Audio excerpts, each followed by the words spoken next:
Panjatkan puja dan puji syukur kehadirat Allah Subhanahu wa taala yang telah memberikan kita kesehatan sehingga kita bisa terus melaksanakan kajian Islami saat ini yang merupakan kajian yang pertemuan yang ke-10, di mana kajian ini sudah kita laksanakan dari tanggal 2 Ramadan hingga pada saat ini dalam keadaan sehat walafiat. Sholawat wassalam tetap terlipat curahkan keharibaan junjungan kita Nabi besar Muhammad Sallallahu Alaihi Wasallam yang telah membawa perubahan besar dari alam jahiliyah menuju alam yang terang benderang. Yang kami hormati Bapak narasumber Dr. Ustadz Muhammad Rusdi SUD MPDI, yang kami hormati pula pemateri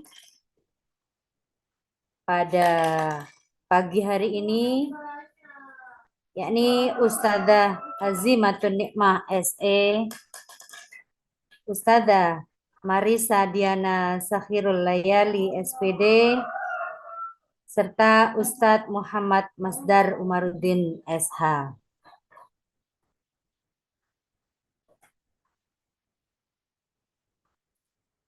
Sebelum kita mulai acara ini, marilah terlebih dahulu kita membaca istighfar, syahadat, dan juga tawasul dengan harapan mudah-mudahan acara ini berjalan dengan lancar dan juga mendapatkan keberkahan ilmu nantinya. Bismillahirrahmanirrahim. Astaghfirullahaladzim. Astaghfirullahaladzim. Astaghfirullahaladzim. Astaghfirullahaladzim. Asyhadu an la ilaha illallah. La ilaha illallah wa asyhadu anna Muhammadar Rasulullah. Allahumma salli ala sayyidina Muhammad Sayyidina Muhammad ila hadratin nabiyil mustafa Rasulillah sallallahu alaihi wasallam wa alihi wa ashabihi wa azwajihi wa auladihi wa dzurriyyatihi ajma'in. Syai'ul lillahi lahumul Fatihah.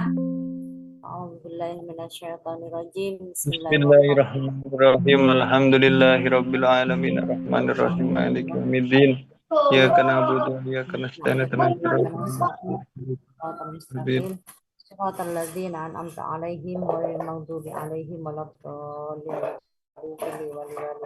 Amin. Summa ila hadrati ikhwanihi minal anbiya'i wal mursalin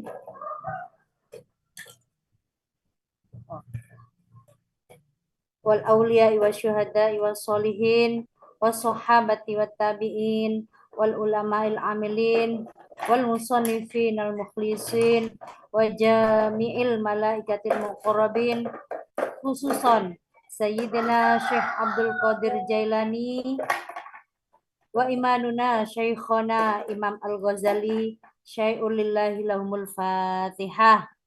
A'udzubillahi minasyaitonirrajim. Bismillahirrahmanirrahim. Alhamdulillahirabbil alamin.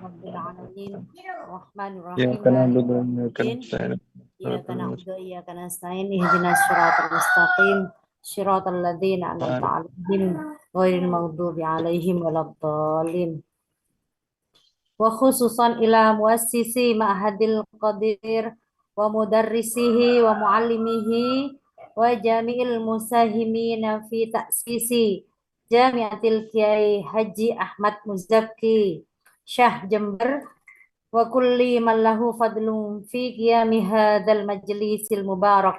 Syai'ul lillahi lahumul Fatihah. A'udzubillahi minasyaitonirrajim. Bismillahirrahmanirrahim.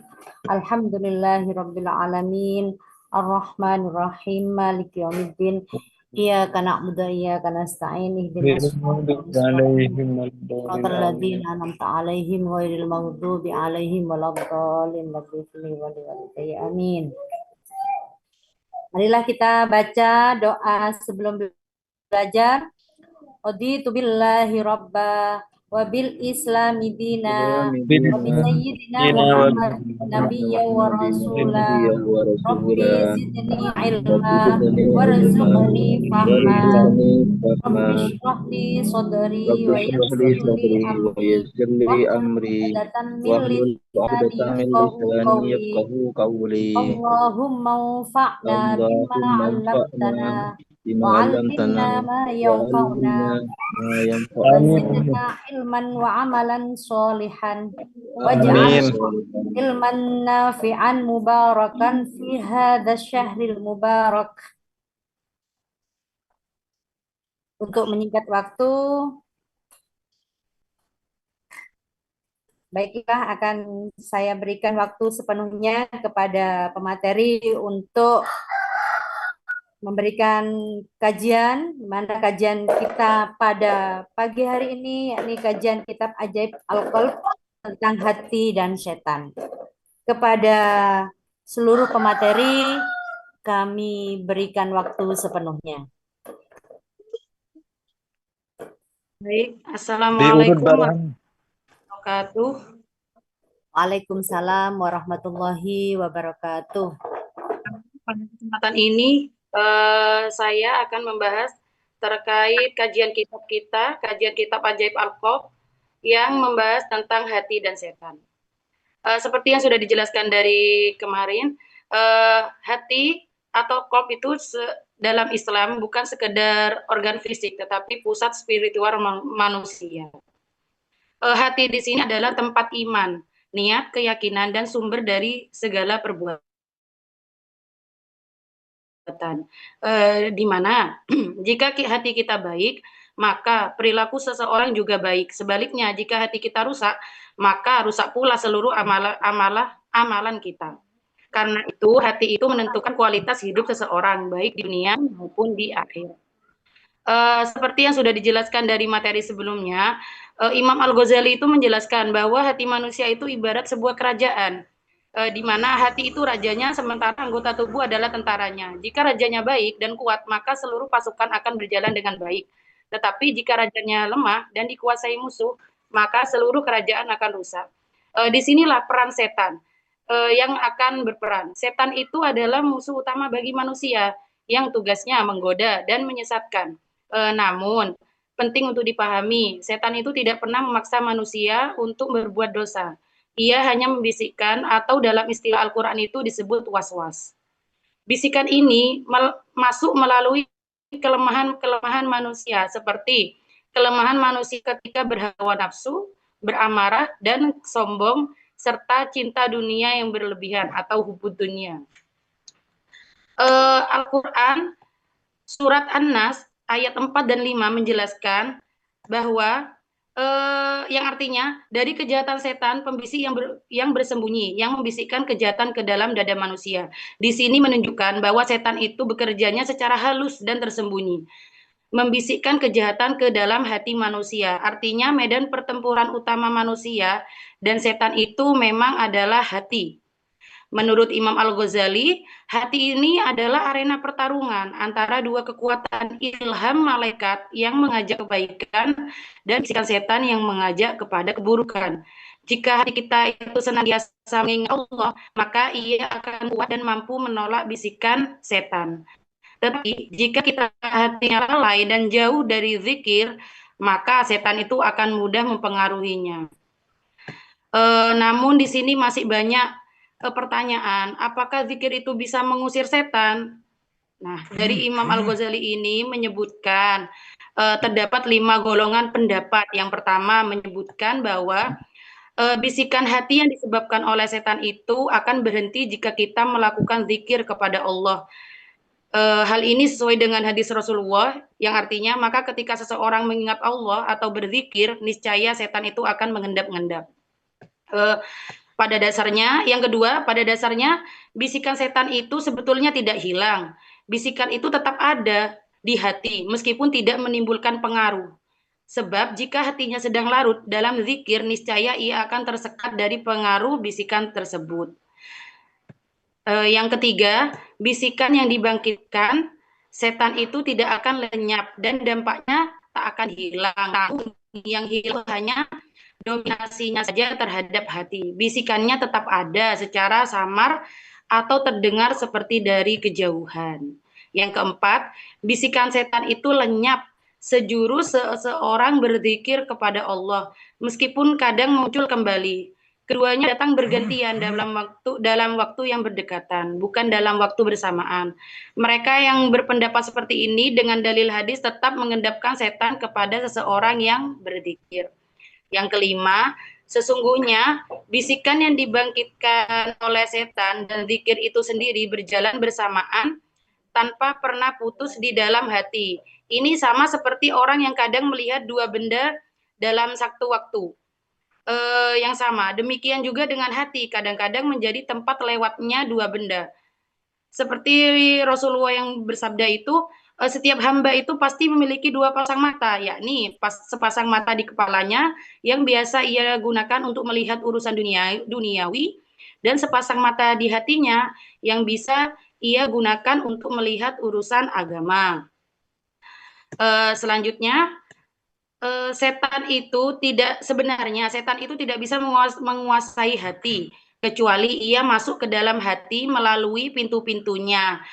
Pintu-pintu yang dilewati setan itu masuk ke dalam hati berbentuk sifat jelek manusia.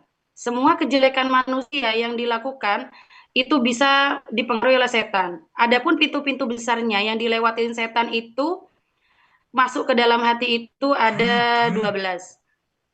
Yang pertama yaitu dari marah dan bersyahwat. Marah di sini itu contohnya seperti kita seseorang itu dihina sedikit, kita refleks langsung membalas dengan kata-kata kasar, bahkan memutus silaturahmi. Itu adalah pintu juga untuk setan masuk. Dan yang kedua bersyahwat. Bersyahwat itu seseorang itu tahu bahwa sesuatu itu haram, namun orang itu tidak bisa mengendalikan hawa nafsunya, sehingga dikendalikanlah oleh setan untuk melakukan hal-hal haram tersebut. Pintu yang kedua yaitu hasud dan rakus. Hasud di sini itu ke seseorang yang ketika tidak senang melihat temannya sukses contohnya, lalu berusaha menjatuhkan atau menyebarkan keburukannya. Contoh dari hal-hal rakus. Rakus itu ketika kita sudah memiliki harta yang cukup, tetapi seseorang itu ingin menimbun lebih banyak tanpa peduli halal haramnya. Yang ketiga, pintu yang ketiga yaitu kenyang dari makanan yang halal. Kenyang yang di sini dimaksudkan adalah contohnya itu ketika kita itu makan terlalu banyak ya, sehingga kita itu membuat kita itu lalai untuk beribadah karena kita sudah merasa puas dan kekenyangan tersebut. Yang keempat, senang berdandan dengan pakaian, senang menghias rumah, dan senang kemewahan perabotan rumah tangga. Di sini itu contohnya kita itu terlalu hubud dunia, di mana kita itu terlalu orientasinya tuh hanya ke dunia. Seperti kita itu fokusnya untuk membeli pakaian-pakaian mahal dan gengsi sosial seperti itu. Yang pintu kelima, mendewakan manusia atau suka mencari pujian manusia dan takut akan cacian manusia. Jadi contoh kecilnya itu ketika kita itu ingin apa-apa itu dinilai oleh orang lain. Contohnya kita itu bersedekah, bukan karena lillahi ta'ala, tapi kita itu bersedekah karena hanya ingin dinilai bahwa kita itu ahli sodakoh, seperti itu. Yang keenam, terburu-buru. Terburu-buru ini memang sudah sesuai dengan sabda Nabi ya. Terburu-buru itu adalah perbuatan dari setan, dan berhati-hati itu adalah datangnya dari Allah. Ya seperti contoh kecilnya itu ketika kita itu terburu-buru mengambil keputusan atau terburu-buru menyebarkan berita yang kurang baik, seperti itu.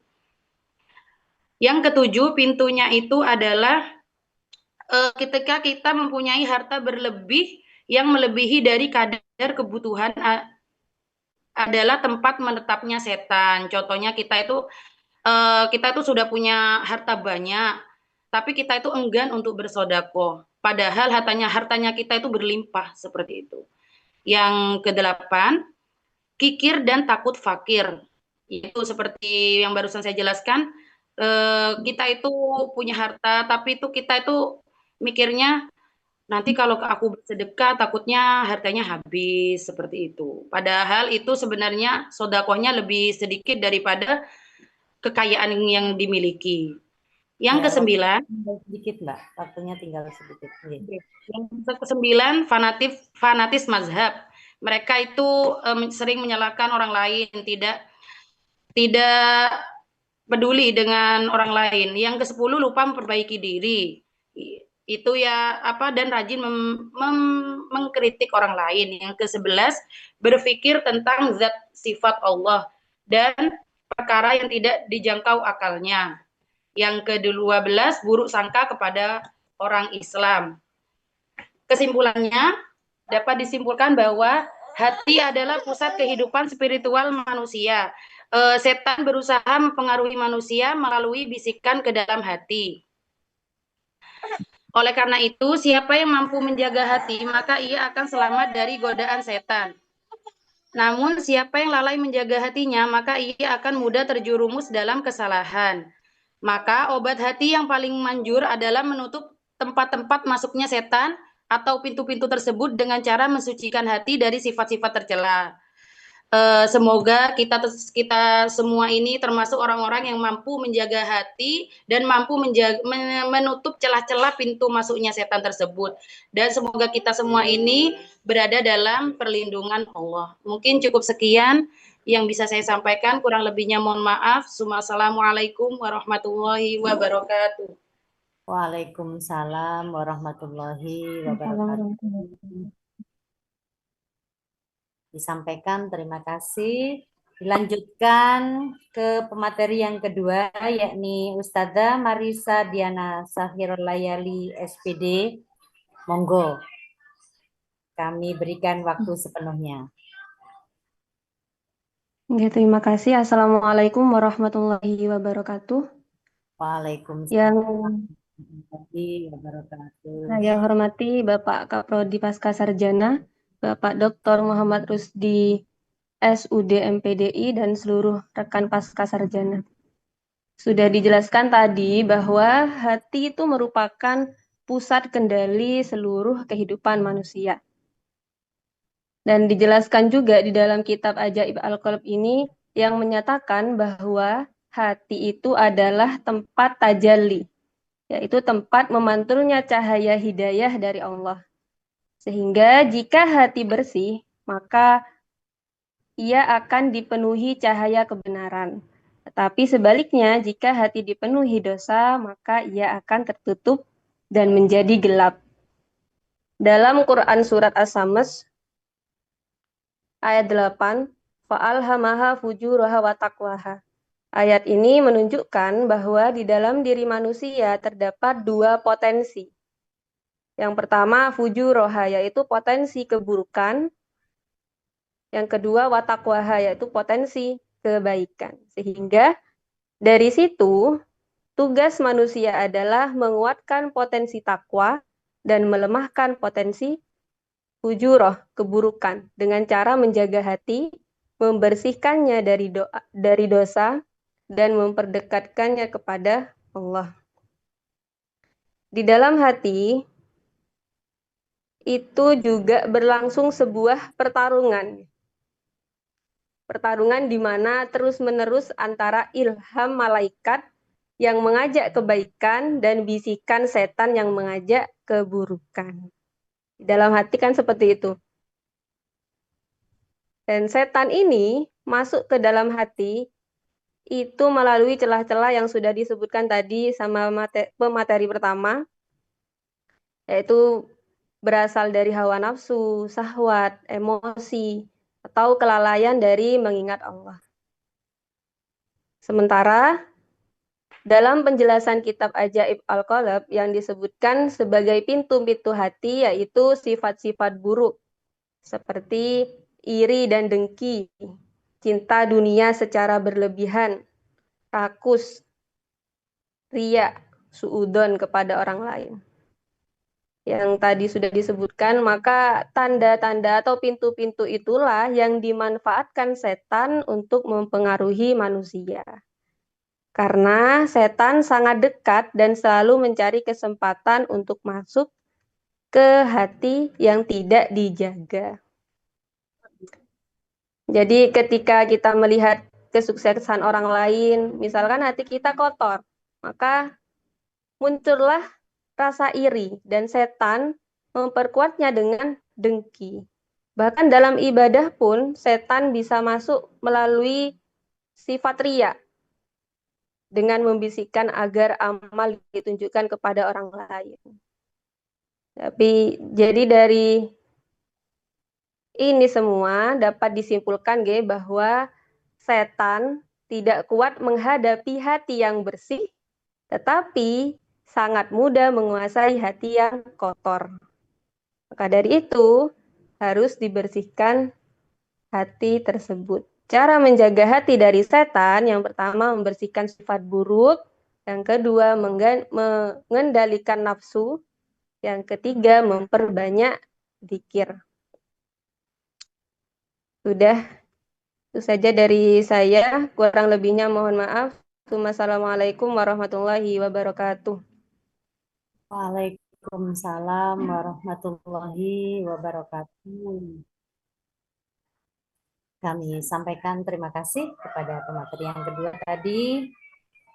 Langsung saja dilanjutkan kepada pemateri yang ketiga, Ustaz Muhammad.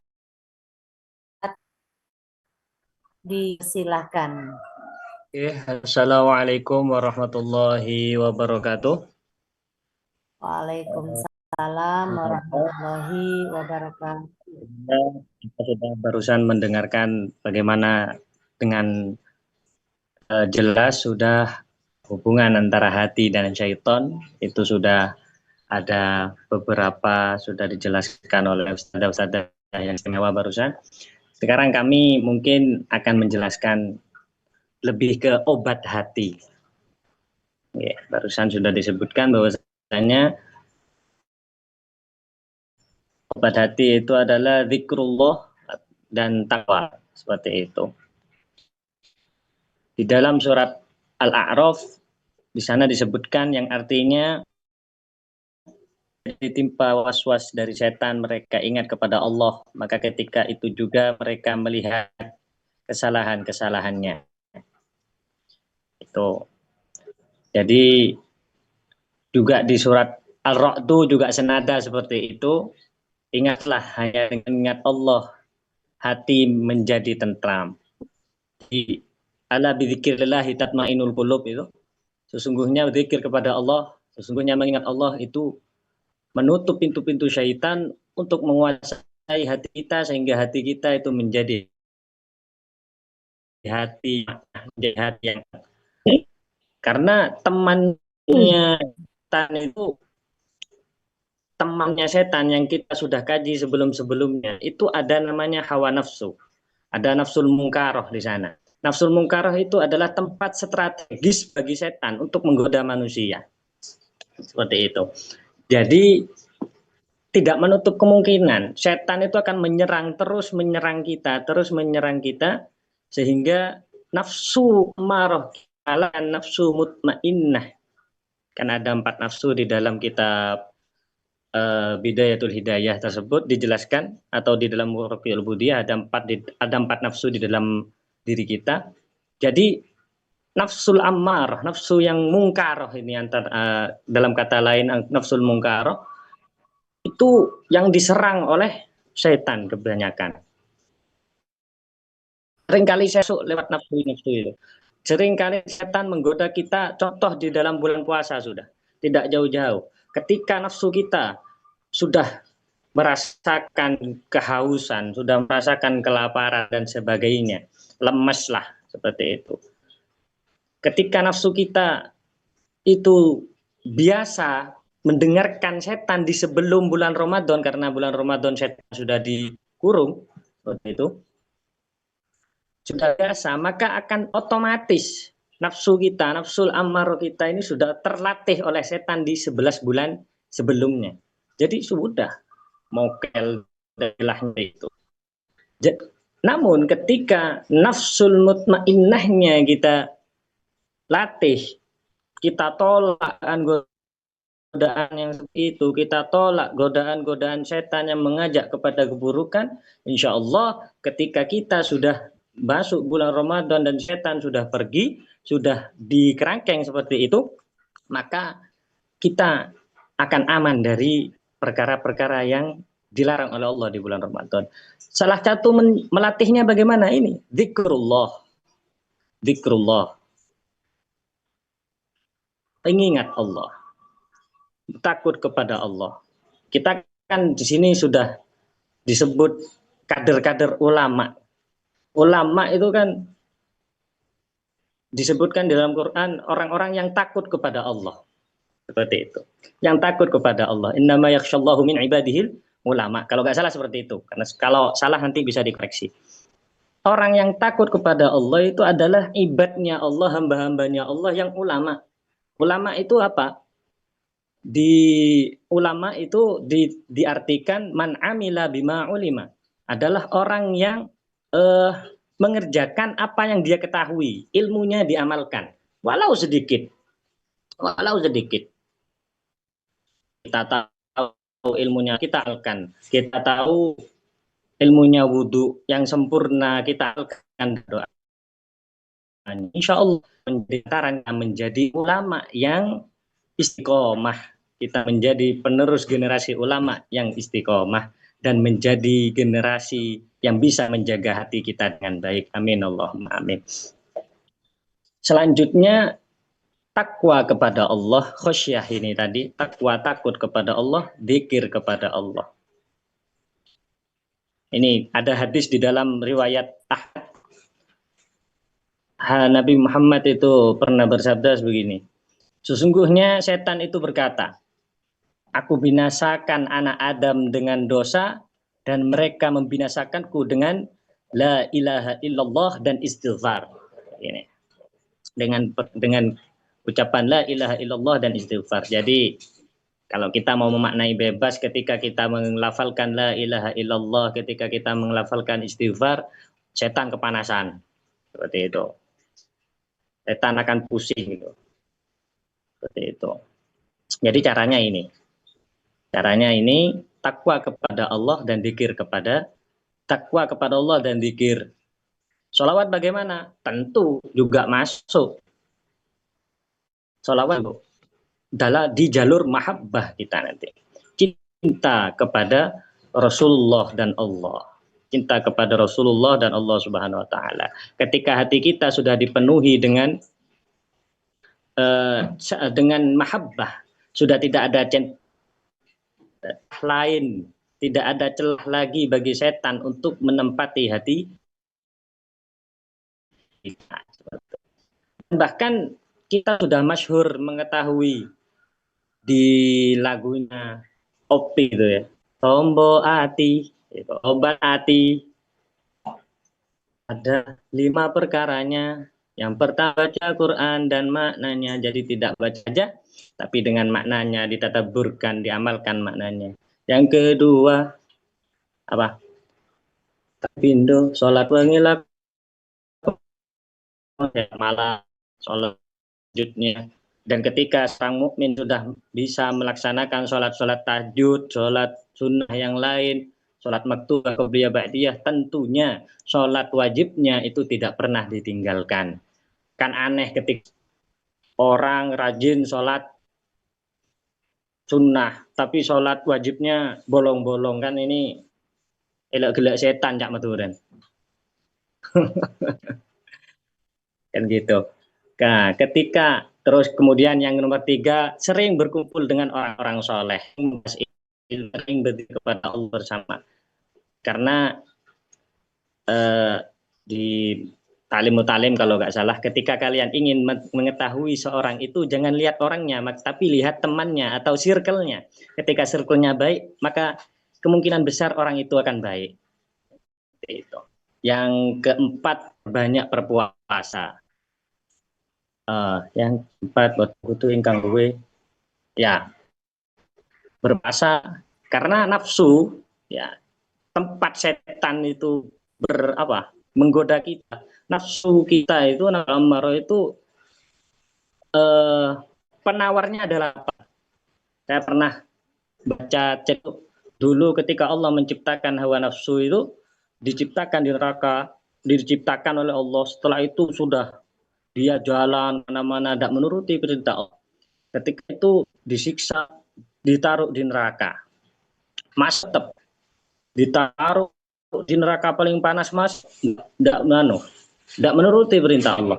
Ditaruh di neraka paling dingin, tetap masih tidak menuruti perintah Allah. Dan akhirnya dia tidak diberi makan. Lapar, dia tidak diberi makan, maka dia menurut kepada perintah Allah. Jadi kunci untuk melawan hawa itu, ini kalau lebih waktunya dikasih tahu. Kalau kalau cara untuk melawan hawa nafsu, lapar, puasa. Jadi hikmah puasa ini juga itu melatih kita 1 bulan ini untuk latihan menahan hawa nafsu untuk kita berlayar 11 bulan kemudian. Seperti itu. Kemudian yang terakhir, memperbanyak zikir wengi ingkang suwe. Banyak zikir, banyak sholawat. Insya Allah ketika kita sudah melakukan salah satunya saja, insya Allah Allah akan memberikan rezeki khusyuk, Allah memberikan rezeki ta'ah kepada kita, dan kita dijaga dari godaan-godaan syaitan. Seperti itu. Oke. Mungkin cukup. Pun waktunya. Oke.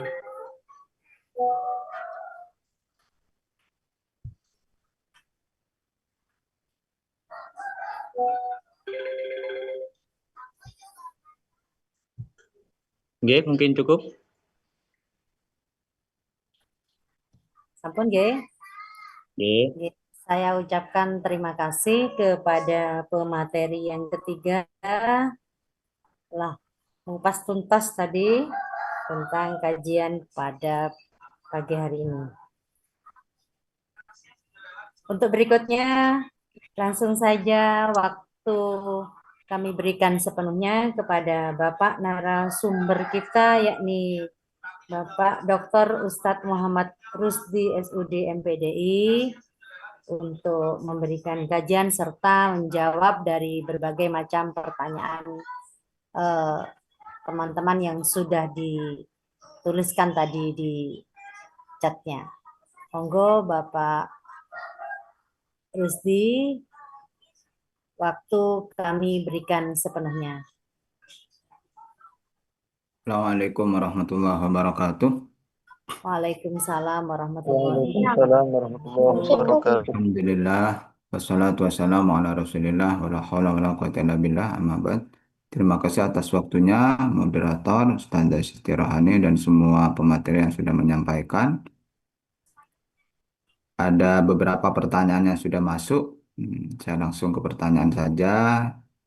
Pemateri tadi menyebutkan bahwa keburu-buru itu bisa dikategorikan bisikan setan. Batasan terburu-buru itu seperti apa? Bisikan itu bukanlah perbuatan ya. Kalau kita terburu-buru bukan itu perbuatan setan, ya kita yang berbuat itu.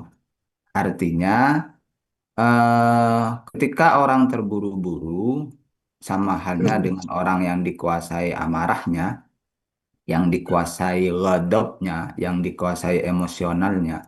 Jadi orang terburu-buru itu adalah orang yang dikuasai ghadabnya. Ghadab dia itu kan dorongan emosional. Orang buru-buru itu pasti terkait dengan ghadab tadi, status emosional. Misal, kalau saya ada buru-buru telat, kalau telat saya kena sanksi, kalau telat saya kena tindakan, kalau telat saya malu, kalau telat saya dan akhirnya terburu-buru. Maka Itu terkait dengan ghadabi. Kadang juga terkait dengan syahwat tadi. Kalau tidak terburu-buru, saya tidak dapat jatah makanan. Jadi akhirnya terburu-buru untuk mendapatkan jatah makanan. Jadi terburu-buru yang eh, apa ya, setan setan sebagai musuh kita, setan sebagai musuh kita itu adalah musuh eksternal. Sedangkan hawa nafsu kita, diri kita itu musuh kita juga yang internal. Ketika kita tidak mampu menjinakkan syahwat ghadab kita sendiri, maka syahwat ghadab itu menjadi musuh kita, bahkan dia bisa menguasai kita, bisa menguasai hati kita, syahwat ghadab itu. Maka ketika orang terburu-buru, pasti yang pertama harus dikoreksi adalah dirinya sendiri, yaitu syahwat ghadabnya menguasai dirinya. Akhirnya dia terburu-buru. Kemudian setan membantu karena ada pintu. Kalau tidak ada pintu, tidak masuk setannya. Pintunya apa? Terburu-buru tadi. Karena dia sudah dikuasai syahwat ghadab atau dikuasai ghadabnya, maka setan punya pintu. Masuklah dia, membisikkanlah dia. Akhirnya lebih mudah diterima. Kenapa? Karena posisi dirinya sudah dikuasai hawa nafsu. Ketika setan masuk dan berbisik, ayo lanjut, gitu ya. Bisikannya, bisikannya lembut, halus. Ayo lanjut, gitu.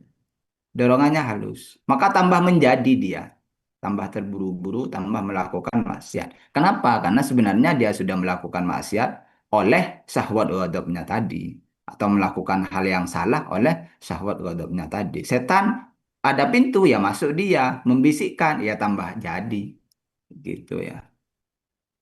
Jangan salahkan setan terus. Setan hanya membisik saja. Yang salah itu ya kitanya di dalam diri ini. Jadi besok ketika dihisap malaikat begitu, ini perbuatannya begini, itu salah setan yang diciptakan. Enggak. Setan itu berfungsi ketika kita tidak bisa menguasai kerajaan dirinya sendiri. Ketika tidak bisa memimpin dirinya sendiri, ilmu tidak bisa memberi nasihat kepada hati sebagai raja untuk menguasai rakyatnya, untuk menguasai syahwat dan ghadabnya, maka kemudian berantakanlah dirinya. Ketika berantakan, musuh eksternal mudah masuk, yaitu setan. Ini gampang sudah. Jadi kalau Indonesia dikuasai orang asing, itu karena orang-orang di dalamnya tidak cinta tanah air, kacau di dalamnya. Ketika di dalam kacau, orang asing mudah ikut campur. Ketika di dalamnya aman, tentram, setia, cinta tanah air, maka orang asing sulit untuk ikut campur dan menguasai aset-aset Indonesia. Sama juga, setan begitu. Bukan salahnya setan ya. Kita yang membuka pintu bagi setan. Kemudian pertanyaan berikutnya terkait setan yang dikurung ketika Ramadan itu bagaimana? Karena nyatanya masih sama saja, bahkan hantu juga tetap ada meski Ramadan. Apa berita itu hanya sebagai penghibur umat Islam supaya ibadah dengan tenang? Mohon pencerahannya. Baik, terkait dengan itu ya, banyak bahasa-bahasa kias yang ada di dalam kitab-kitab. Misalkan ketika Ramadan pintu neraka ditutup begitu, surga dibuka begitu. Itu bahasa-bahasa kias yang wallahu a'lam bishawab, artinya kita hanya menerka-nerka saja pemahamannya. Apa yang bisa kita pahami dari setan dikurung ketika Ramadan, pintu neraka dikunci gitu. Itu artinya di bulan Ramadan ini kebaikan terbuka besar, pahala-pahala berlipat ganda tidak sama dengan lipat ganda di luar bulan puasa gitu.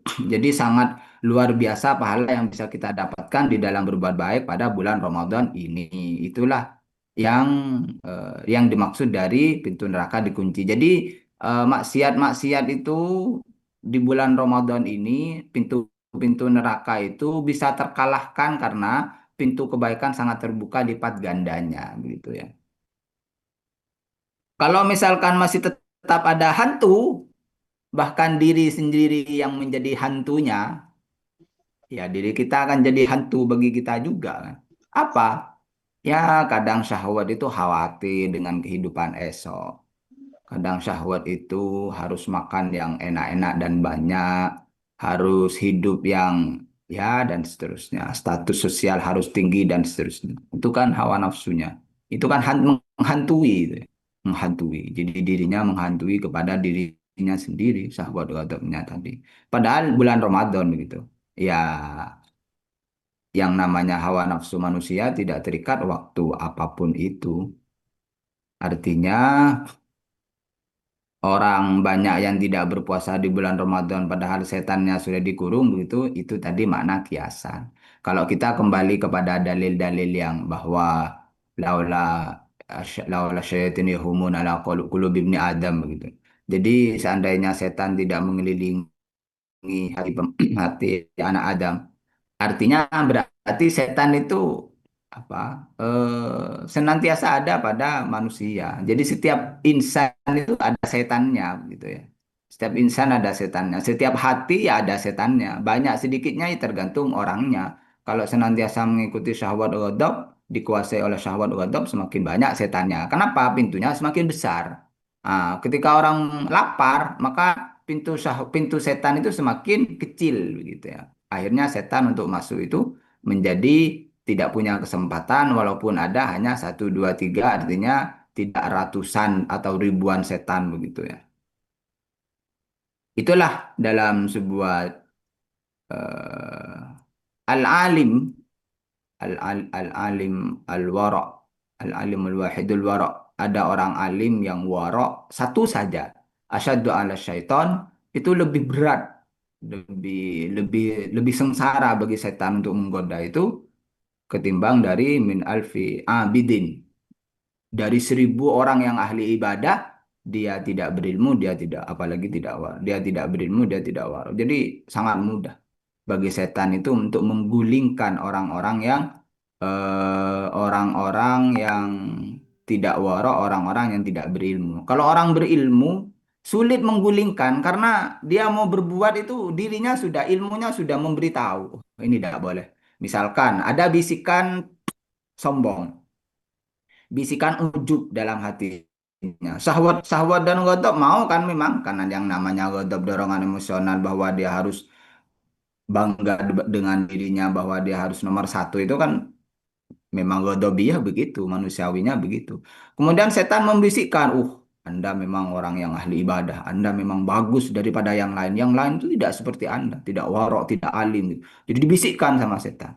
Maka ketika orang berilmu, ilmunya menjawab begitu. Iya sekarang, besok kalau cabut iman saya. Kalau orang berilmu kan begitu. Enggak, dosa saya masih banyak.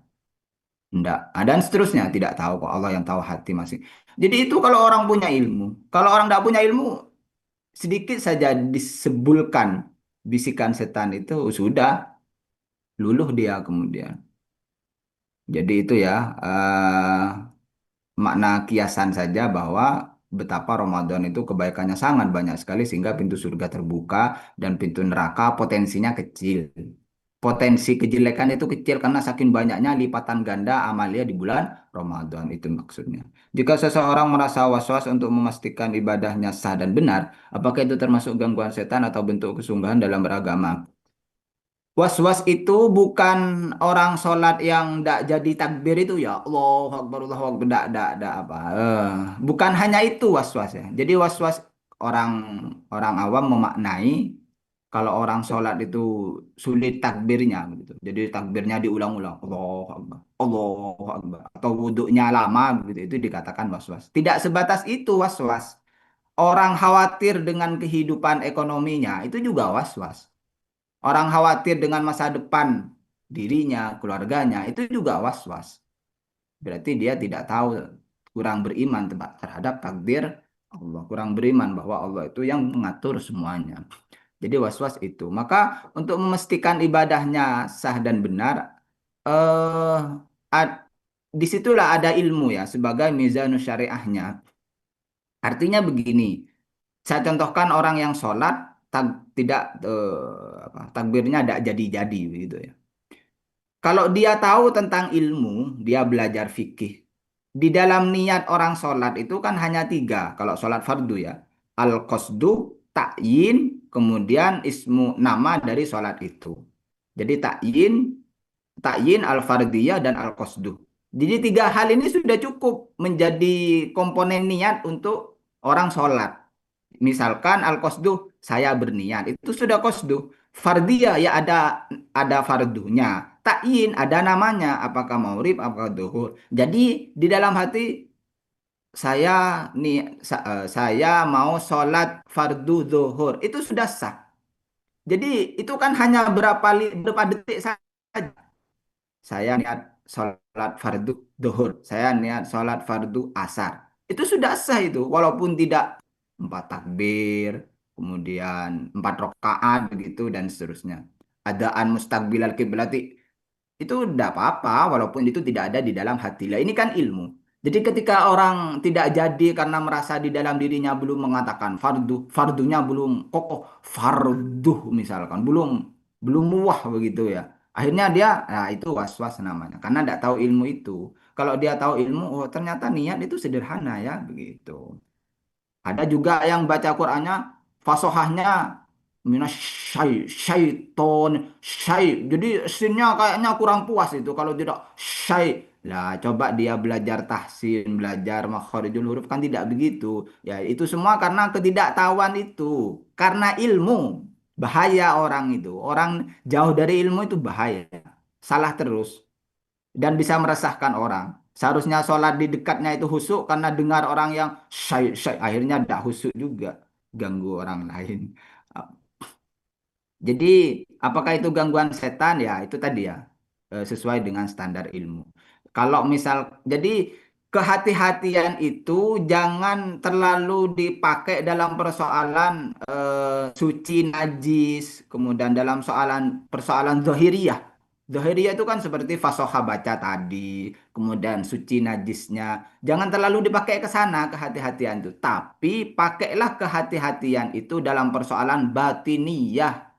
Hati ini kok sedikit-sedikit kok ada sifat ini ya. Jadi itu yang harus lebih berhati-hati, bukan zahiriyah. Mal farqu baina syaitan wa iblis wal jin. Apa bedanya setan, iblis dan jin ini? Illa iblis aba wastakbara wa kana ya itu. Jadi menurut riwayat ya, ya karena kita tidak hidup di tengah alam iblis gitu. Jadi iblis itu ketika disuruh sujud kepada malaikat ya, kepada Nabi Adam tidak mau. Aba wastakbara wa kana minal kafirin.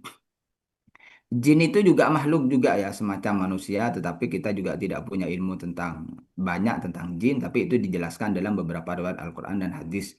Dan mereka juga beriman juga seperti kita, beribadah juga dan seterusnya.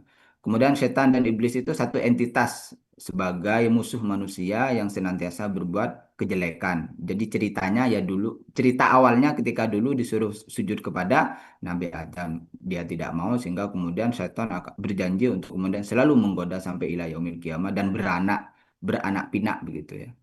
Jadi ya itu bedanya setan dan iblis. Dan kita pun mereka-reka seperti apa setan iblis itu ya.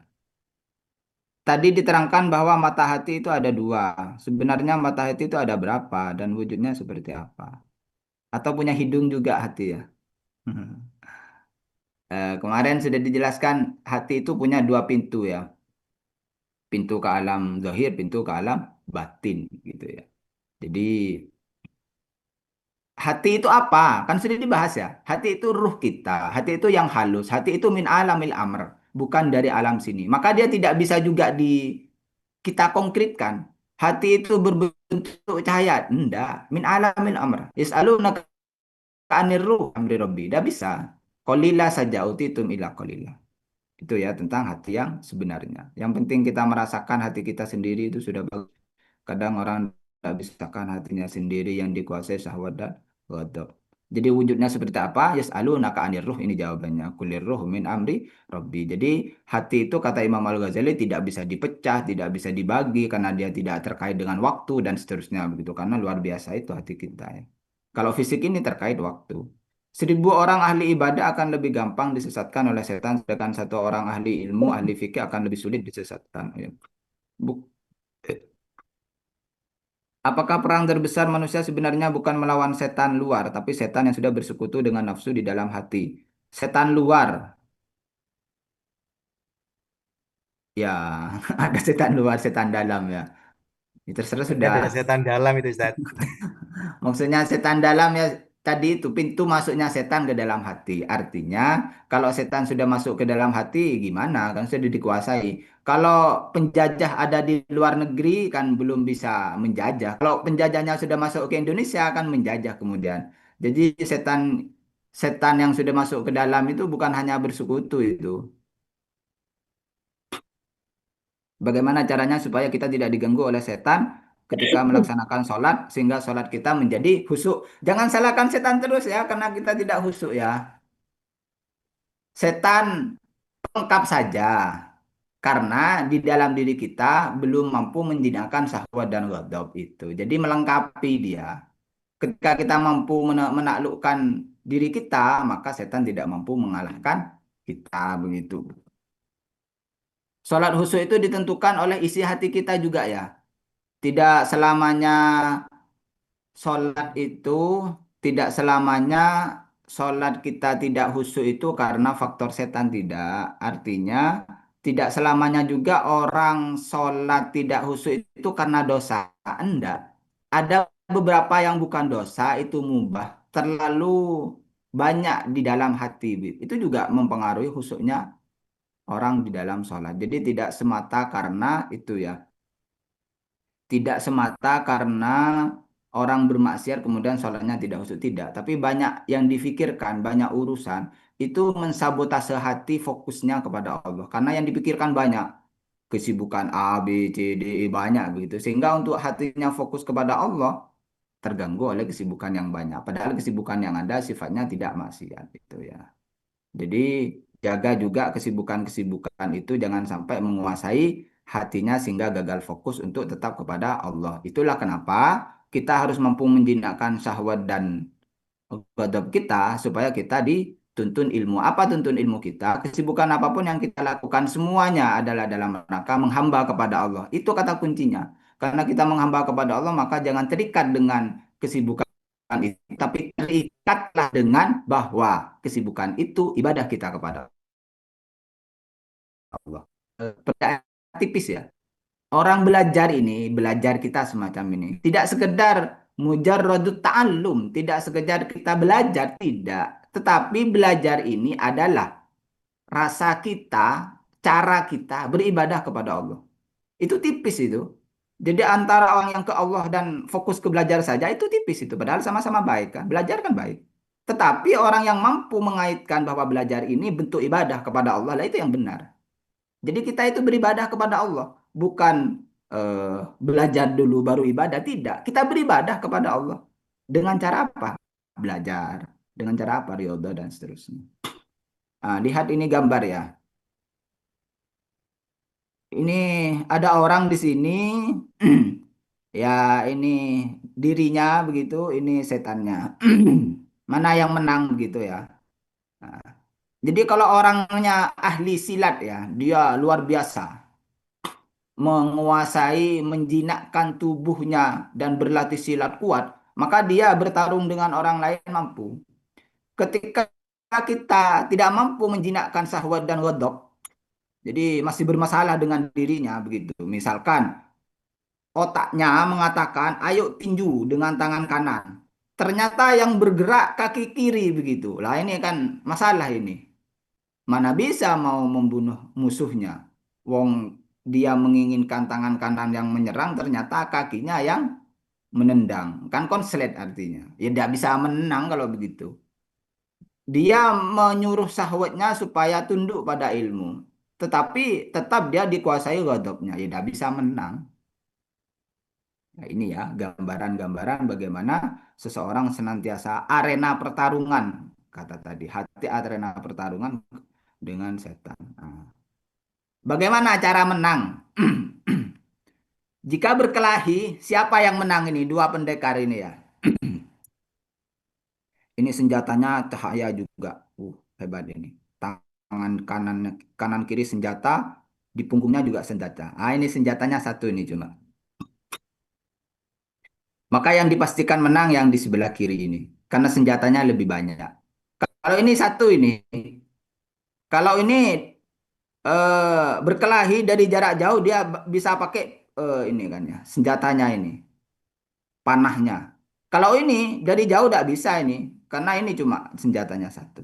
Maka apa senjatanya? Kebaikan dan istiqomah itu adalah senjata. Semakin banyak keistiqomahan seseorang, maka semakin banyak senjatanya dan semakin luas peluang menang kepada setan semakin banyak. Jadi kalau kita tidak mau berpikir secara mendalam bagaimana syahwat, ghadab, kemudian setan, maka dengan ini sudah cukup. Perbanyak senjata. Apa senjatanya? Kebaikan, keistiqomahan. Jangan sampai waktu yang ada itu sia-sia, tidak berguna. Jadi semuanya lakukan kebaikan, kebaikan, kebaikan, dan kebaikan. Dan kebaikan itu harus berkualitas. Kalaupun dia punya senjata panah tetapi panahnya tumpul kan tidak bisa membunuh juga. Walaupun dia sholat sudah berapa kali, zikir banyak begitu, tapi tidak berkualitas, itu pun juga akan tumpul untuk mengalahkan setan, tidak bisa. Jadi kualitas juga dijaga, niatnya lillahi ta'ala, dan seterusnya. Maka saat hati kuat, pertahankan posisi atau istiqomah. Nah, nanti ya, kalau jika kita sering mengoreksi diri, kita tahu kemudian kekuatannya sampai di mana itu bisa diukur. Jadi saat ini misalkan sudah sangat bersemangat, apalagi dalam berkeadaan berpuasa, semangat menjihad diri begitu ya, meriadah diri. Itu berarti posisi kuat itu sudah. Artinya kalau sekarang diajak makan minum pasti tidak mau. Kalau sekarang diajak maksiat pasti tidak mau begitu. Karena kuat sekarang. Karena kita sekarang melakukan kebaikan. Lah, ketika hati kuat semacam itu, pertahankan posisi. Jangan sampai diberi kesempatan setan menguasai syahwat ghadab kita, menguasai. Kalau diberi kesempatan, jadi itu seperti dengan ini ya, orang berkelahi. Kalau dia sudah terpental, kita pukul begitu. Jangan beri kesempatan dia berdiri. Mau berdiri, pukul lagi dia. Mau berdiri, pukul lagi begitu. Akhirnya ketika dia tidak sempat berdiri dan menguasai syahwat ghadab, menang kita. Tetapi ketika kita lengah, karena kita sudah mampu berpuasa, wah saya sudah seharian berpuasa menahan lapar dan sehingga makannya banyak, kemudian minumnya banyak, begitu 3 piring kurang masih kurang begitu ya. Maka kemudian itu akan melengahkan dan syahwat ghadab menguasai. Jadi ini yang bisa disampaikan. Semoga kita semua diberi kekuatan oleh Allah sehingga mampu menguasai diri kita setan dan ghadab dan mampu melawan setan. Kata kuncinya adalah setan masuk ke dalam hati kita ketika kita belum mampu menguasai syahwat dan ghadab. Kalau kita sudah mampu menguasai syahwat dan ghadab, pintu setan sempit sehingga yang masuk sedikit. Terima kasih, semoga bermanfaat. Saya kembalikan kepada moderator. Silakan.